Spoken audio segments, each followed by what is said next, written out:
Welcome to the Daily Bite. I'm your host, Pastor Steve Andrews. We continue the book of Job with the second chapter. Again there was a day when the sons of God came to present themselves before Yahweh, and Satan also came among them to present himself before Yahweh. And Yahweh said to Satan, "From where have you come?" Satan answered Yahweh and said, "From going to and fro on the earth, and from walking up and down on it." And Yahweh said to Satan, "Have you considered my servant Job, that there is none like him on the earth, a blameless and upright man, who fears God and turns away from evil? He still holds fast his integrity, although you incited me against him to destroy him without reason." Then Satan answered Yahweh and said, "Skin for skin. All that a man has he will give for his life. But stretch out your hand and touch his bone and his flesh, and he will curse you to your face." And Yahweh said to Satan, "Behold, he is in your hand. Only spare his life." So Satan went out from the presence of Yahweh and struck Job with loathsome sores, from the sole of his foot to the crown of his head. And he took a piece of broken pottery with which to scrape himself while he sat in the ashes. Then his wife said to him, "Do you still hold fast your integrity? Curse God and die." But he said to her, "You speak as one of the foolish women would speak. Shall we receive good from God, and shall we not receive evil?" In all this Job did not sin with his lips. Now when Job's 3 friends heard of all this evil that had come upon him, they came each from his own place: Eliphaz the Temanite, Bildad the Shuhite, and Zophar the Naamathite.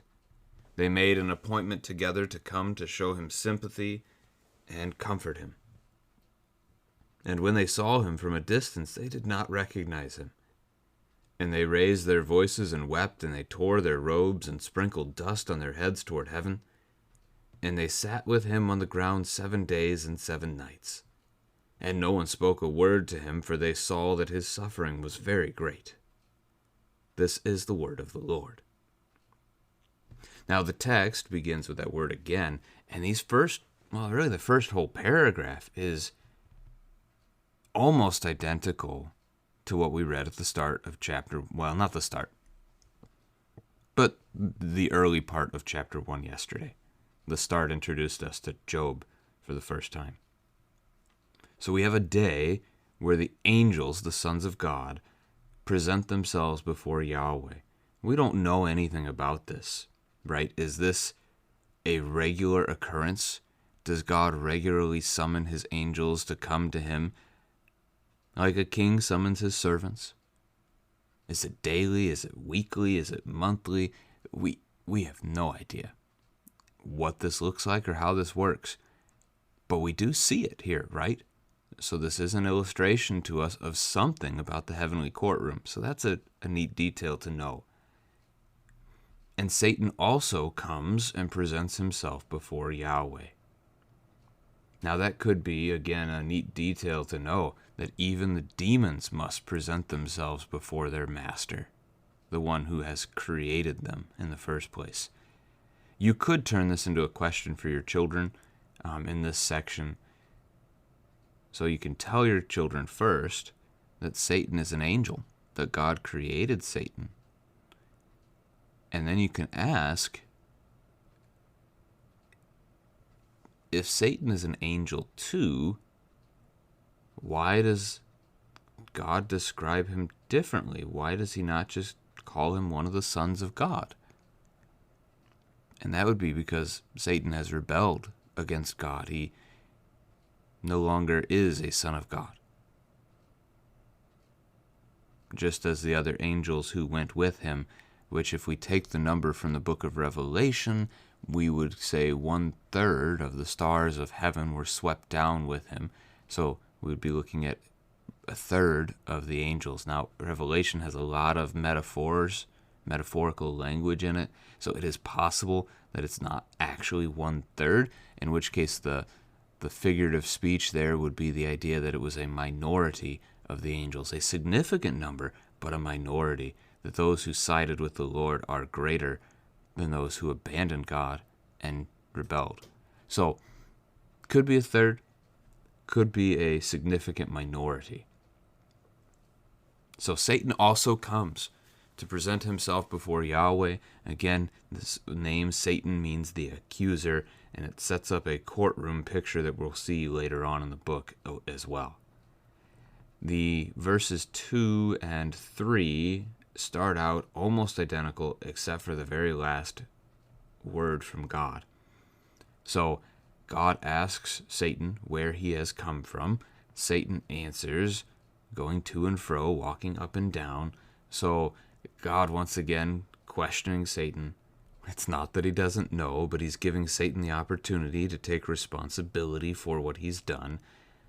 And Satan once again gives that non-committal answer, basically here and there. So God once again lifts up Job, his servant, as being righteous before him, as being faithful, as turning away from evil.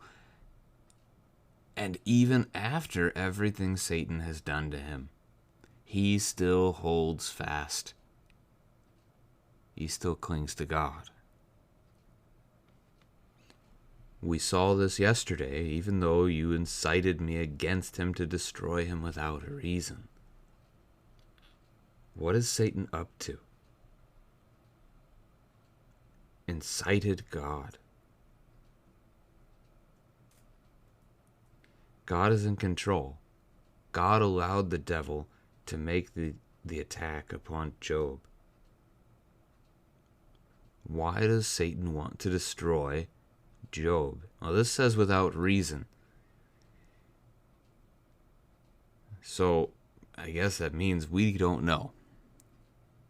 The Lutheran Study Bible suggests that this is this is Satan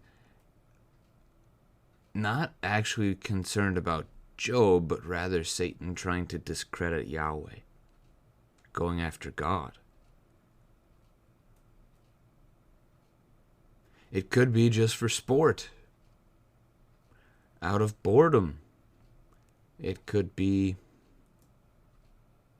the devil wanting to destroy what God has made. Those are all possibilities, but we're not told. So Satan takes the bait again, and he goes after Job a second time. Skin for skin. All that a man has he will give for his life. So, in other words, a man is willing to live. In order to live, he is willing to give up everything he has to give up. So if somebody came to you right now and told you that they were going to, a thief, a robber, break us into your home, if you don't give them everything that they want, they're going to kill you. Most likely, you're going to give them everything that they ask you for in order that you get to keep on living. That's what we do. So Satan has observed that about men. And now he says, stretch out your hand, touch his bone and his flesh, and he will curse you to your face. So Satan, once again, trying to undermine Job's faith. And once again, Satan speaks as though this is Yahweh's action. Yahweh turns that around. Behold, he is in your hand. So God is allowing this. God is in control, but he's allowing the devil to do this. Only spare his life. So he has the authority from God to make Job ill in whatever way he wants. Only he cannot kill him.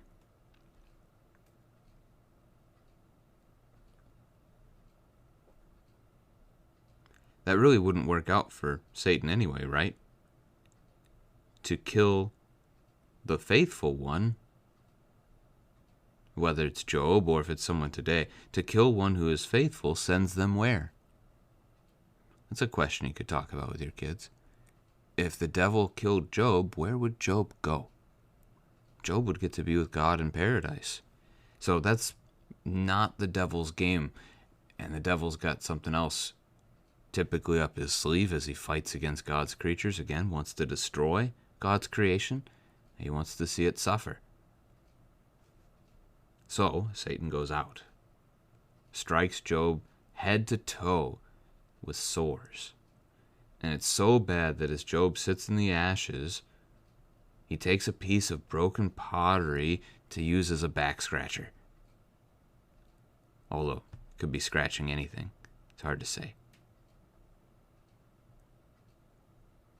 That is quite a vivid picture. Fairly gross picture, really. Miserable sounding. So not only has he lost everything he owned, not only has he lost all of his children,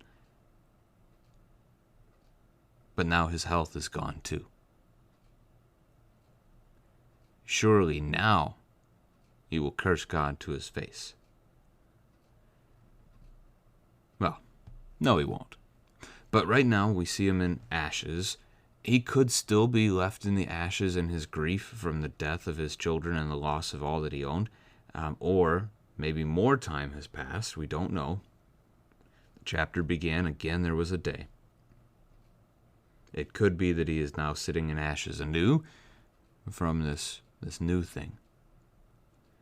Verse 9 gives us his wife's response to it all. Do you still hold fast your integrity?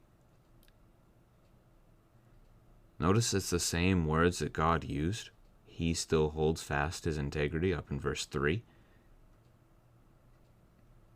So she's asking her husband why he still has faith. Why do you still believe in this God? Curse God and die. Yikes. You can ask your children there, if Job did that, where would he go? In that case, the devil has won. Job abandons his faith, and in his death he joins Satan in hell instead of God in paradise. This is not a good wife. Now, yes, we can say that she is mourning too, that she also is suffering from all that was lost. Again, we don't know how much time has passed. But for her to encourage her husband to damnation, it doesn't matter what you've suffered. It's as low as you can stoop to want somebody else to perish. So, Job rightly responds to her. You speak as one of the foolish women would speak.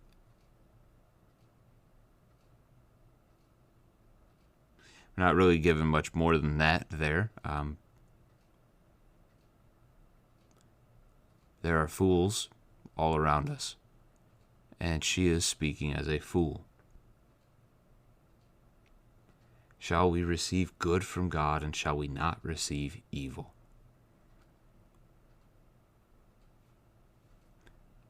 Job, as he showed yesterday, is willing to receive from God's hand whatever it is that God gives him. That's faithful. Truly is. We don't normally talk about God as being the one who sends us evil. We would prefer to use language like God permits, God allows, those sorts of things, as we have seen here with the devil's attacks.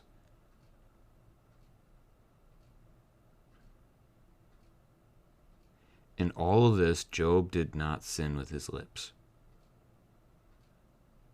Job did not sin. In the midst of this illness and losing everything. Now Job's friends hear of this and all that has happened to him, and they come to visit him, 3 of them from all over the place. We don't necessarily know for sure who these men are. You have Eliphaz the Temanite. Teman was one of the sons born to Esau's family, and so Esau, the brother of Jacob, is the one who starts the nation to the south known as Edom. So Eliphaz could be from there. And remember, we're out east of the Euphrates in the land of Uz with Job, so this is a long distance for Eliphaz to go. Bildad the Shuhite could be from the tribe of Abraham, from Shua. Shua and his people were nomadic as they went around. So they didn't have a settled city to live in, but rather just traveled from place to place. And Zophar the Naamathite is a little less known.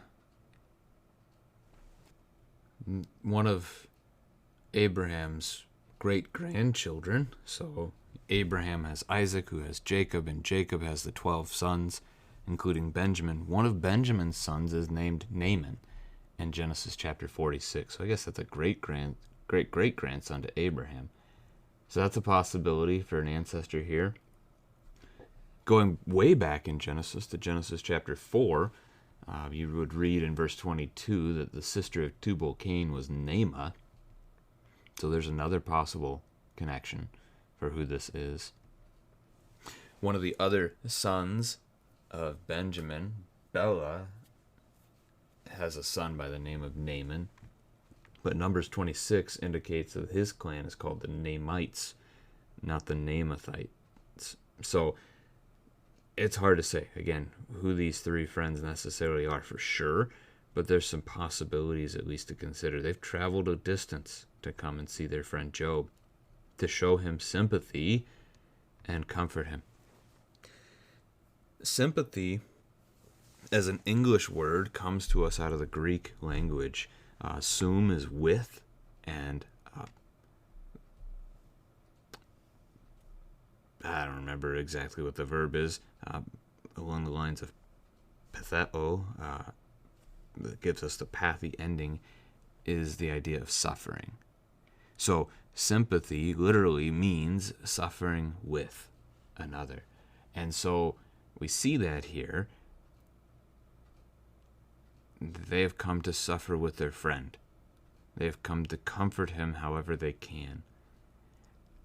And this is good, right? For friends to comfort one another. This is a good thing. When your friends are grieving, this is something we teach our children, we're there for them. And you're going to see how to be there for them in part right next. In verse 13, we'll come back to that. First, they see Job from a distance. So much has happened to him, they don't recognize him. So he's not wearing his wealthy clothes at this point. He's torn all that stuff. He's sitting in a pile of ashes. He's covered in sores from head to toe. So even his physical appearance is unrecognizable. But having heard of what has happened to him, they know their brother. They know their friend. And so they weep. They raise their voices and weep together with Job. They tear their own robes. They sprinkle dust on their heads. You can picture kind of taking a scoop of dust from the earth and just throwing it up above your head toward the heaven. These are signs, again, of grief and mourning. And they join him. They sit with him on the ground 7 days and 7 nights, and no one spoke a word to him. That's friendship right there. How many of us have people that would sit with us for 7 days and 7 nights and not say anything? But their very presence is a comfort to their friend. They are suffering with him. What a friendship that this is. Unfortunately, as they open their mouth, things change. But for now, they have been with Job in his grief.